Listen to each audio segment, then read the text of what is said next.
The Joker is one of the most iconic villains of all time. Existing since 1940, he has a long history, and obviously some of those moments are more shocking than others. I'm Sasha Wood, and let's take a look back at the top 10 most shocking Joker moments. Also, just be aware, spoilers. Spoilers.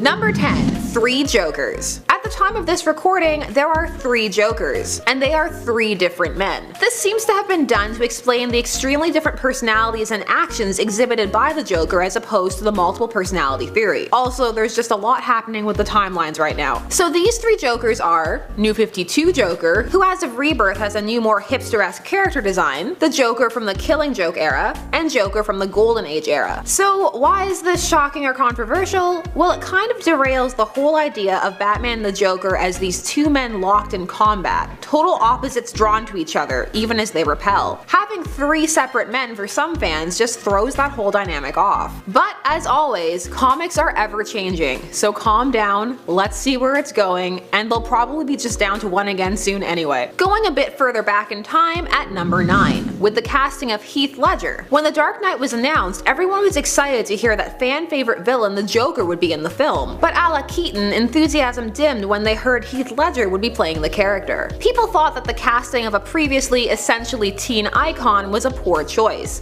and said he would be the downfall of the series. Oh, how the tables turned when the film was released in 2008. People were shocked to find that Ledger delivered a stellar performance, portraying a Joker who was unlike any shown on screen before. A perfect match for the dour realistic world created by Nolan, Ledger's performance was given even more attention following his untimely death that same year. A death that many felt was contributed to by him exploring this character's psyche. While that may be an extrapolation, a posthumous Oscar and the respect that the role garnered him make his time as the Joker one of the most memorable. Another controversial casting at number 8. Jared Leto. When it was announced that the Joker would be in the Suicide Squad, people were cautiously excited, but less so when they saw the first promo still of a tattoo-covered Joker. Even though he was emulating a famous panel from The Killing Joke, Leto became dubbed the Hot Topic Joker. Many felt that this film was already attempting to overly appeal to kids. But after the success of Ledger's Joker, people were willing to take a chance. However, many were not thrilled with what they saw in Suicide Squad. What little there was to see, that is. This performance is still dividing people, with some feeling it's brilliant and unique, while others find it silly and campy. Unlike The Dark Knight, Suicide Squad is nowhere near as beloved a film, so there isn't that backing for Leto either. However, time will tell how this performance is remembered. This will not be the last round of Batman adaptations, and it's unlikely he will be the last Joker. Moving back to comic representation at number 7, the Joker cuts off his own face. The New 52 is a universe relaunch that was attempting to reset said universe to make it more accessible for new readers. However, extremely successful arcs and titles were allowed to have a softer restart than others. Batman was one such title, while New 52 Joker has been nothing if not insane. In fact, in Detective Comics number 1, released in 2011, the Joker meets up with fellow villain the Dollmaker and has him cut off his face, which he then leaves pinned to the wall of his cell as a symbol of his rebirth. This grisly imagery was the Joker's look for a while, but thanks to Rebirth, we now have a more traditional design. Taking it to the animated world in at number 6, with the transformation of Tim Drake from Batman Beyond: Return of the Joker. Released in 2000 as part of the Batman Beyond universe, this film is definitely worth checking out. The film contains potentially the darkest act committed by the Joker in the DCAU. When Tim Drake, the third Robin overall, and the second in the DCAU, is kidnapped, Batman and Batgirl fear the worst. When they receive a clue, it leads them to the Joker and Harley Quinn, who in a bid to expand their family have kidnapped the young Robin and spent weeks torturing him. Electroshock, drugs, body manipulation, until he has essentially become a little miniature Joker. This haunts the entire team in this universe and leads to a death scene for the Joker that has 2 versions, as one was censored after being deemed too graphic. There's one where he is impaled through the chest and another where he is electrocuted. Honestly, they're both pretty gruesome.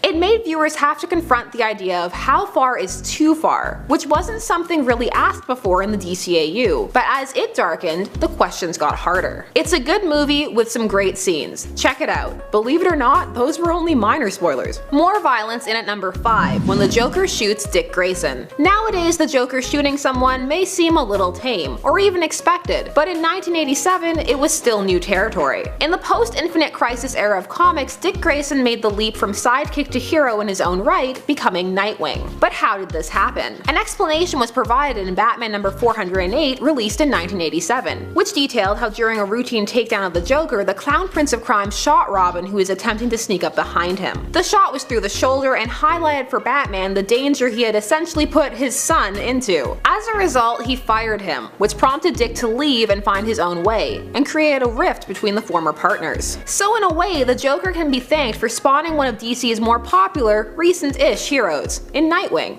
Not everyone he shot has fared so well. A less lucky victim in at number 4, Sarah Essen. The second wife of Commissioner Gordon, Sarah first appeared in 1987 and had become a staple supporting character until Detective Comics number 741, released in the year 2000. During the No Man's Land arc, in which Gotham has suffered a massive earthquake and the villains have essentially taken control, dividing the city into various regions, the Joker kidnaps dozens of infants and holds them hostage.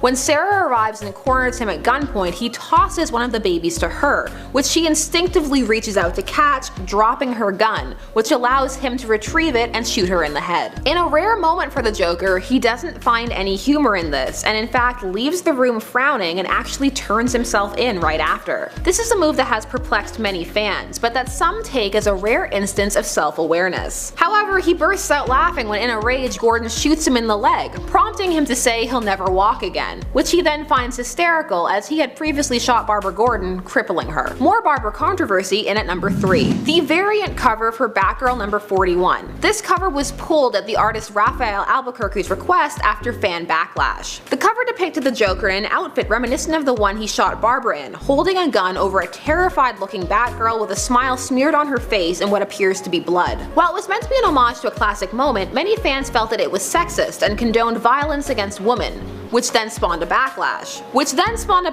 against their backlash, saying that art was art and that it was iconic and that the Joker is an equal opportunity sadist and will terrify anybody. However, the controversy became too much and the whole concept was pulled. What did you guys think of this cover? Share your feelings down below. Which brings us to number 2, the Joker kills Jason Todd. One of the most controversial deaths in comics, Jason Todd, the second Robin, died during the 4-issue comic arc Death in the Family. This being Batman number 426 to 429, which began in 1988 and ended in 1989. After Jason runs away from home to find his biological mother, he finds himself in the Joker's clutches. What follows are sequences that have become iconic in how horrifying they are. The Joker brutally beats Jason with a crowbar until he is lying in a pool of his own blood, at which point he sets a bomb in the warehouse where he has Todd and his mother, who had turned him over to the Joker. Jason throws himself on the bomb to shield her from the blast and is killed in the process, a decision that was determined by a questionable fan vote. In the trade editions, you can even get versions with both panels, the one where he lived and the one where he died. However, his death at the hands of the Joker shakes the DC universe, and even upon his return, he was never the same. This is one of the Joker's most unforgivable acts, and is a moment that fans won't soon forget. Something that is not only unforgettable but is still causing contention to this day, in at number 1. You were expecting it.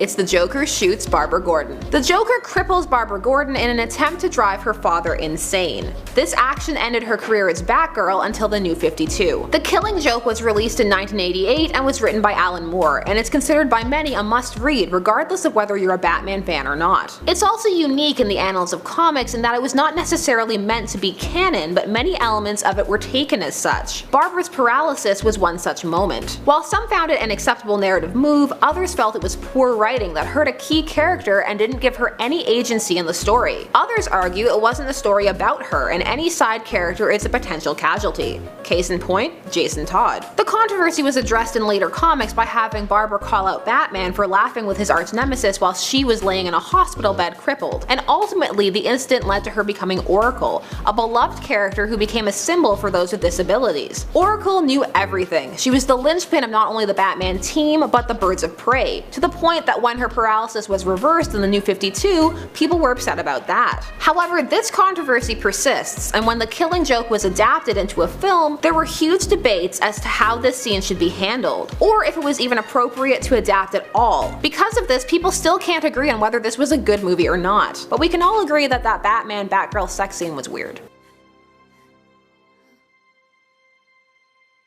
This scene will live on as one of the defining Joker moments, for better or for worse. So those were the top 10 most shocking Joker moments. Do you guys want a part 2? We could go on for days. Let us know what you want to see down below. I'm Sasha Wood, thanks so much for watching Top 10 Nerd. Turn on your bell notification to never miss a vid, and we will see you next time.